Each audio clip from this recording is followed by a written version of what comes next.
we asked Gailhac, suppose we wrote letters to Gailhac and we said, you know, I'm blocked in that wonderful continuum between the mystical charism and the prophetic.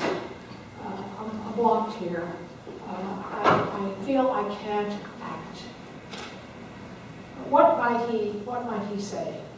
I think what he would say is that he would remind us that to be powerless, to feel powerless, and yet to burn with the compassion of Christ for his sheep, is in a way to share in the daily cross of the apostle. That in itself is a cross. Experiencing that block, you know, desiring to do something about it, and then feeling powerless to do it. So God would probably remind us that that's an apostolic suffering. It's part of the suffering that is our living of the Paschal mystery. But he would probably encourage us to act all the same. Because when you look at the life of Jesus and people out of the blue came running up to him, he never said, I'm sorry, I'm on my way to the synagogue or something. He always stopped and healed. You know, Jairus, will you come with me? Yes, I'll come with you to see your daughter. The getting out of the boat, going across the sea and getting out of the boat, and the mad person from the tombs comes flying down onto the beach, and immediately Jesus stops and heals him. So Jesus was always acting when he saw, when he heard or he saw a need before him. He never put it off, he acted. And if it is rebuffed, or if you've made a mistake, but you did it in goodwill, Gailhac would say, it's part of the apostolic suffering. You made a mistake, or it's part of the Paschal mystery. That's what it's like to live in Christ. Notice, we didn't fast. We never fasted in Lent.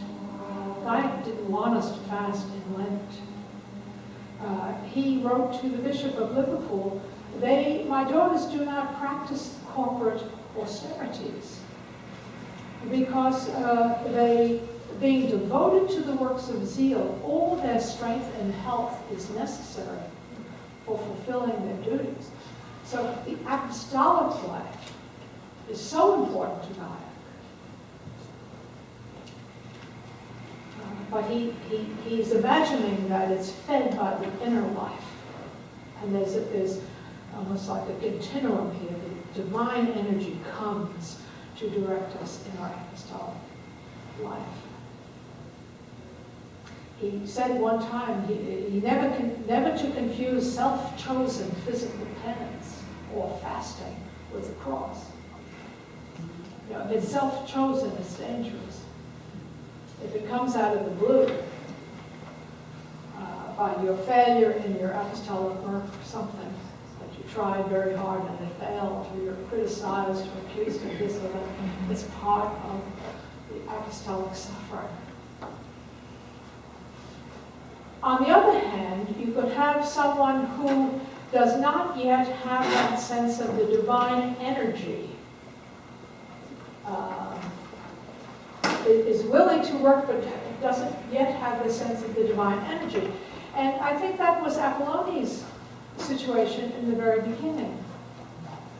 Because remember, when they entered February 24th, they didn't stay. Some of them went home soon after that. Sainte Croix, for example, Eulalie Vidal, went home. She was running a school and her mother was sick. And they didn't always, all of them lived there from February 24th. They didn't all come together to begin their novitiate until October of 1849, except for the foundress. She was there. So she's there pretty much by herself. Gailhac is still working in the hospital. She's there. And she's visiting the women, and they don't know where she came from. She's trying to bring blankets because that's the thing that she knew how to do. And she's trying to work with the orphans. And she's reading the spiritual reading to the sisters during the meals. But she's suffering. She's grieving the loss of her husband, and she's a mess, really. And Gailhac appoints her foundress and first superior of the community. So she came to Habu. And she says to him, I am in such a foul mood all the time, and people, are always asking me things. There's no holy rule. He hadn't written the holy rule because he wanted to lay the foundations on Jesus Christ without the rule. He wanted them first to know what it's like to lay the foundations of their life on Jesus Christ. But she didn't know how to be a religious, it was such a terrible time for her. And so she finally he said to her, was going to start going to this year. I'm going to start with you a month in advance, in September, when he finished in the hospital. And she said, well, the first thing I have to learn is I'm so, they're so rude. You have these rude people asking for permissions and all the rest of it. And he wrote this very beautiful letter to her. He said, here is my advice. Work, first of all, to conserve great evenness of temper in all circumstances with all sorts of people. Because you are going to be the founders and you're going to be the first superior of the first community, and you have to learn evenness of temper. And then he says to her, and it's very important, if she's going to do that ministry, he's got to direct her back to the source of mysticism that will help her do that.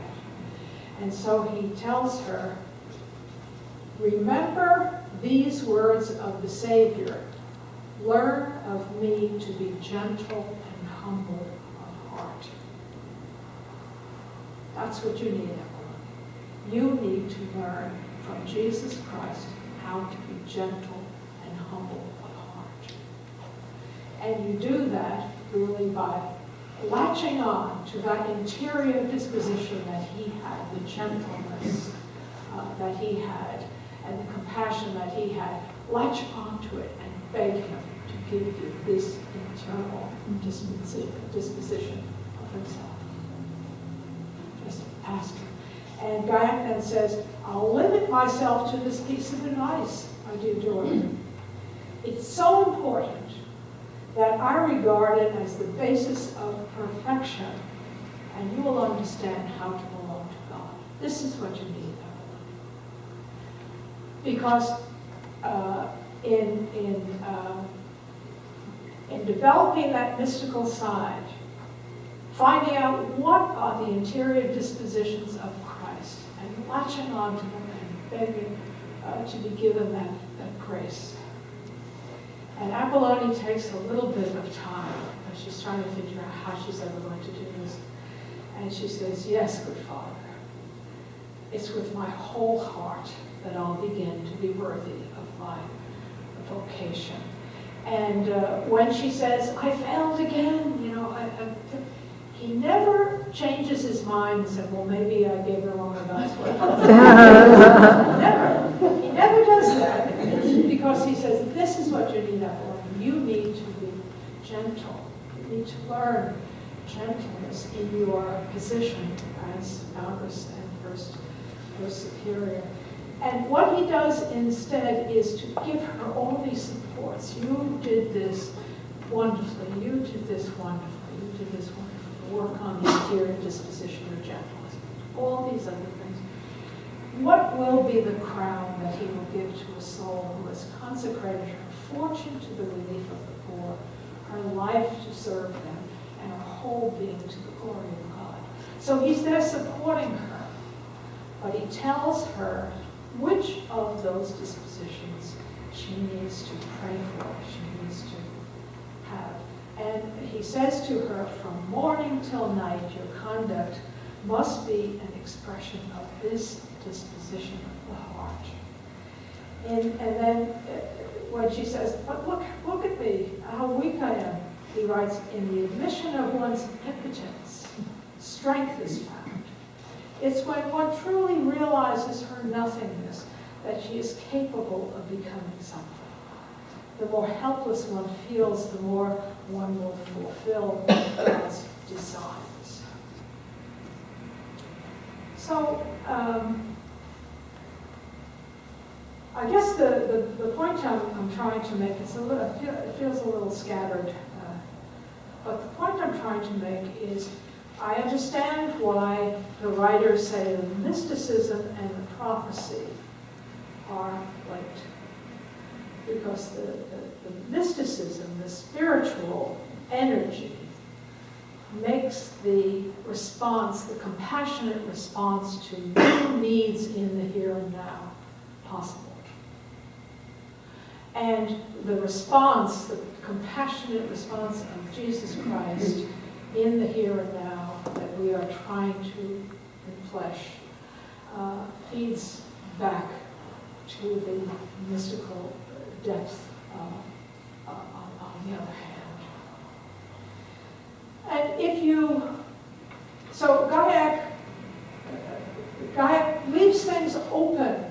Look how open he is to the here and now. He says, writing to the Archbishop of Ireland, of Dublin, our works of zeal, and he's talking about all of them, this is 1870, our works of zeal encompass the highest classes of society, as well as the little orphan or the young person vulnerable in the world.